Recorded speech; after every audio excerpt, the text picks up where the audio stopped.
Good afternoon, I'm Jamie. And I'm Jesse. And we're your BBC One News team.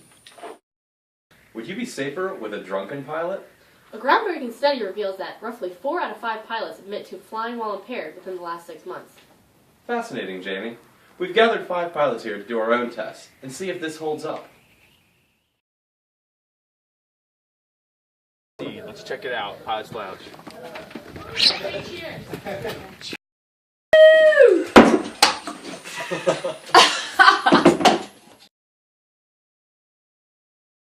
Question.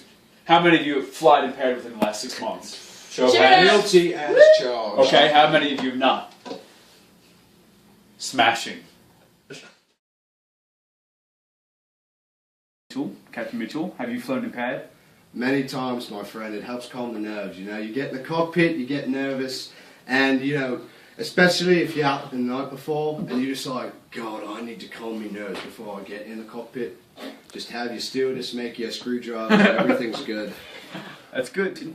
Robert, have you flown impaired in the last 6 months? Oh, I always end up flying impaired. It's tough. They expect so much from us. They put strain on us all the time. We always got to be on the clock. We always got to be in there. Ooh. And there's times where you're just sitting back and you're like, oh my, I don't want to do this anymore. I'd give anything just to zone out for a little bit. Well, thank you, Robert. Pilot Joe Best. Joel, have you flown impaired within the last 6 months?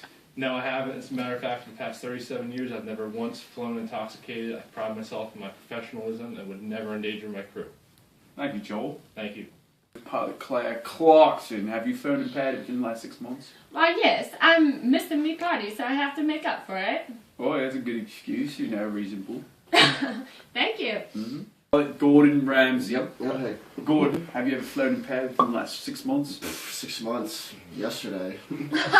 Thank you. Any enlighten on that? That's how I fly. Yeah. Always get the A and B no matter what. No matter what? Yeah. Oh, alright.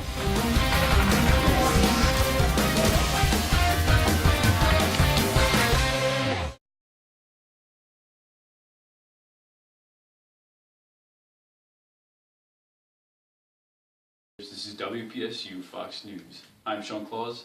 And I'm Christine Halstead. And tonight we'll be diving into a statistic about British airline pilots falling asleep while flying. Conducted a survey of 500 commercial pilots on behalf of the British Airlines Pilots Association and found several statistics. 56% of pilots admit to have fallen asleep on the flight deck, and of those who admitted this, nearly 1 in 3, 29%, said they woke to find the other pilot asleep. Pilots say they believe their ability to fly has been compromised at least once in the last 6 months, while 84 saying it has been compromised in general during the last 6 months. 1% do not believe their airline requires them to report their tiredness, and only half, 51%, say their airline chief executive would not support their excuse and decision to not fly due to tiredness. 49% of pilots said tiredness was the biggest threat to flight safety, 3 times more than any other threat. Next time you're on a British airline, you might not be the only one falling asleep. So fly American.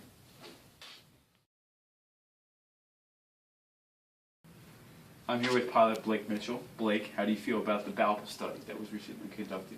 Well, quite frankly, it was a little bit disturbing. I mean, honestly, I had confessed earlier to having, had cocktails on the job and all that, but it's, I think it's a really eye-opening event that will hopefully bring a lot of press and PR to this problem that we have, and hopefully policy will be addressed. We'll address the problem in the near future, and we can resolve this issue. Okay, Blake, so what does this study really imply? Well, first and foremost, there is a drinking problem and falling asleep fatigue-based problem with British Airways, and there's a large amount of irresponsibility and incompetence that needs to be addressed with this issue. How do you feel the media has presented this study, Blake? There is a problem, obviously, but I think they've blown it a bit out of proportion. You know, they've taken things, they've blown the breadth of the experiment and interviews out of proportion, and it's a problem. But they've really played with the numbers here, and it's just not an effective a representation of what I believe to be the perceived problem here. I think this accurately represents all pilots. No, absolutely not, because the sample size was 500 British Airways pilots, but they have over 10,000 pilots working for the British Airways. So I do not believe this study to be statistically significant in the least bit. Okay, Blake, and finally, do you see any policy change in the near future? After seeing these numbers and the amount of pilots that somewhat rely on alcohol and falling asleep while in the cockpit, I would say most definitely.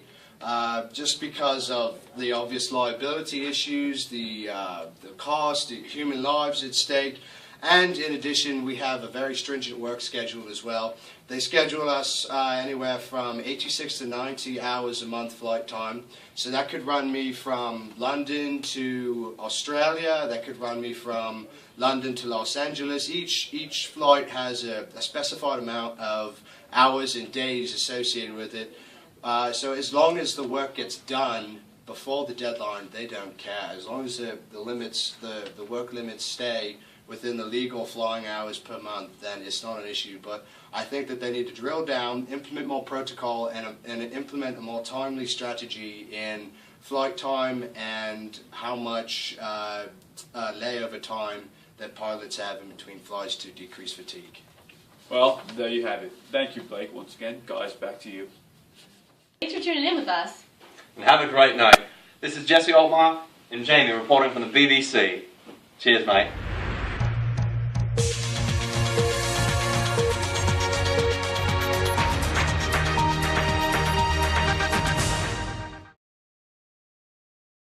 Come fly with me, let's fly, let's fly. Pack up, let's fly.